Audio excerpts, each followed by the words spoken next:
பயங்கரமா பசிக்குதே பிரியாணி சாப்பிடலான்னு வீட்டுக்கு வந்தா செல்ல பொண்ணு ஓடி வந்து கழுத்தை பிடிச்சி கத்த ஆரம்பிச்சிட்டா. என்னம்மா வேணும்னு கேட்டா நிறைய பட்டாசு வேணும்னு சொன்னா. பட்டாசு தானே, ஏற்கனவே வாங்கி வச்சிருக்கிற பாக்ஸை உள்ள தள்ளிட்டு வந்து ஓப்பன் பண்ணி பார்த்தா அவங்களுக்கு ஒரே சந்தோஷம். ஏன்னா அதுக்குள்ள மயில் வெடி, குயில் வெடி, 1K வாலா, 5K வாலா, 10K வாலா, 50 ஷாட்டு, 30 ஷாட்னு ஏகப்பட்ட பட்டாசு எல்லாம் சர வெடி ஒரே அதிரடிங்கிற மாதிரி இருந்துச்சு.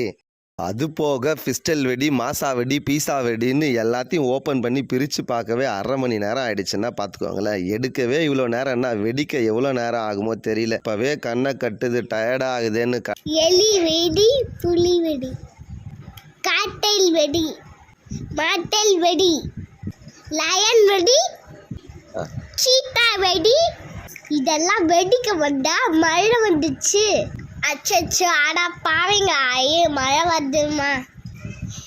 எப்படிதான் இவ்வளோ பட்டாசு வெடிக்கிறதுன்னு தெரியலையே. மழை இது வேற மழை வந்துச்சே. சரி ஜூஸ் யாரு குடிக்கலாம்ப்பா. என்னது ஜூஸா? அது மாசா ஜூஸும் இல்லை, பைனாப்பிள் ஜூஸும் இல்லை. அது மாதிரி இருக்கக்கூடிய புதுவிதமான வெடின்னு சொன்னாங்க. இந்த மாதிரி புதுசு புதுசாக நீங்கள் என்ன வெடி வெடிச்சிங்கன்னு கமெண்ட்டில் சொல்லுங்கள். மறக்காமல் நம்ம சேனலை சப்ஸ்கிரைப் பண்ணிக்கோங்க.